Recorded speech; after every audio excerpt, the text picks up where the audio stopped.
Sir பொதுவாக RTI act அப்படின்னு சொல்கிறாங்களே சார், அது நிறைய பேர்த்துக்கு என்ன பர்பஸ்க்கு போடுறோம் அப்படிங்கிறதே தெரியறதில்ல. எல்லாத்துக்கும் நான் ஆர்டிஐ ஆக்டில் ட்ரை பண்ண போகிறேன் அப்படின்னு சொல்கிறாங்க.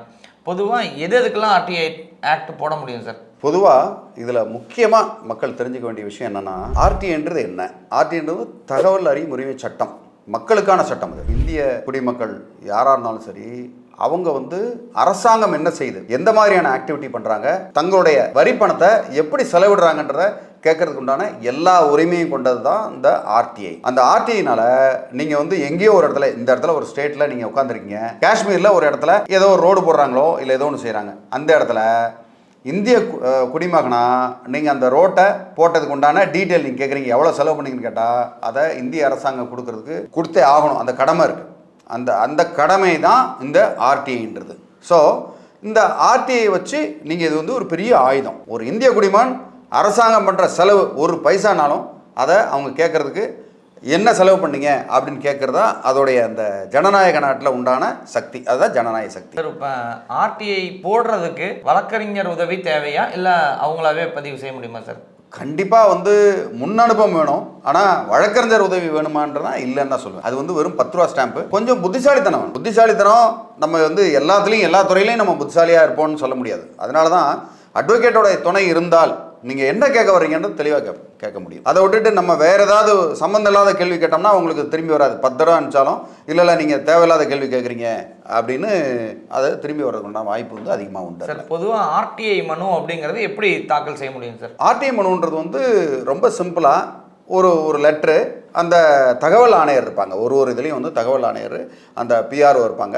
அவங்களுக்கு ஒரு டிபார்ட்மெண்ட்லையும், எல்லா அரசாங்க டிபார்ட்மெண்ட்லையும் இருப்பாங்க இதுக்குன்னே. அவங்களுக்கு ஒரு லெட்டர் ஒன்று அனுப்பணும், ரெஜிஸ்டர் போஸ்ட்டில் அனுப்பிச்சு ஒரு 10 ரூபா ஸ்டாம்ப் போட்டு, இந்த மாதிரி இந்திய பிரஜை, நான் இந்த மாதிரி என்னுடைய ஐடென்டிட்டி இது, எனக்கு இந்த தகவல் வேணும், இதை கொடுங்க அப்படின்னா கண்டிப்பாக சம்மந்தப்பட்ட அதிகாரிகிட்ட கேட்டு அந்த தகவலை கொடுக்க வேண்டியது அந்த அதிகாரியுடைய கடமை.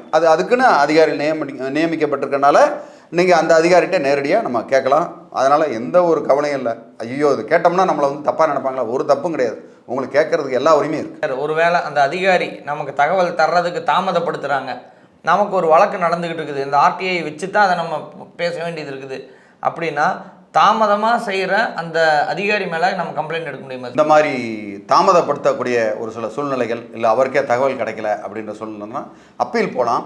அப்பீல் போய் இந்த மாதிரி நான் கேட்டிருக்கேன், இதுக்கு உண்டான தகவலே வரல அப்படின்னு அவங்க பேர்லேயே நடவடிக்கை எடுக்க முடியும். நம்பர் 1. ஒரு சில வேளையில் அது தகவல் கொடுக்க முடியாத சூழ்நிலை கூட வர்றதுக்கு உண்டான வாய்ப்பும் இருக்குது. சரிங்க சார். அப்போ இந்த துறைக்கெல்லாம் தகவல் தர முடியாது அப்படின்னா எந்தெந்த துறைக்கெல்லாம் தகவல் தர முடியாது சார்? தேசிய பாதுகாப்பு சம்பந்தப்பட்ட துறைகள், ஆர்மி, ரா, அது மாதிரி ரொம்ப கான்ஃபிடென்ஷியலான மேட்டர். இது பொதுமக்களுக்கு தெரியவே கூடாது. இப்போ ஒரு எதிரி நாட்டோடைய படையெடுப்பு இருக்கு, இல்லை அது அவங்கள ஒடுக்கிறதுக்கு உண்டானது இருக்கு, இந்த மாதிரி விஷயங்கள்லாம் பப்ளிக்கு தெரியவே கூடாது. அது ஸ்ப்ரெட் ஆயிரும். அந்த மாதிரி தகவல் நம்ம கேட்க முடியாது. பொதுமக்கள் நலன் கருதி செய்யக்கூடிய நலத்திட்டங்கள், இந்த மாதிரி விஷயங்களை நீங்க தாராளமாக கேட்கலாம். அது தவிர்த்து வேற ராணுவம், ரா சம்பந்தப்பட்ட தேசிய பாதுகாப்பு சம்பந்தப்பட்டதை நம்ம கேட்கறதுக்கு உரிமை இல்லை. அதே மாதிரி ஒரு சில நீதிமன்றங்கள் இது பப்ளிக் டாக்குமெண்ட் கிடையாது, இந்த டாக்குமெண்ட் பப்ளிக்கா நீங்க பண்ணக்கூடாது அப்படின்னா அதுவும் அதுல சேரும். சரி, உங்கள்கிட்ட ஒருத்தர் ஃபோன் பண்ணி எனக்கு இந்த மாதிரி நான் பண்ணணும், எனக்கு கொஞ்சம் கைட் பண்ணுங்க அப்படின்னு சொன்னா நீங்க பண்ணுவீங்களா சார்? கண்டிப்பா, தாராளமா. என்னோட கடமை அது. இந்த ஆர்டிஐ பொறுத்த வரைக்கும் எங்களுக்கு பல வழக்குகளில் ஆர்டிஐகளோட பதில்கள் தான் எங்களுக்கு பெரிய ஆதாரமா இருந்திருக்கு.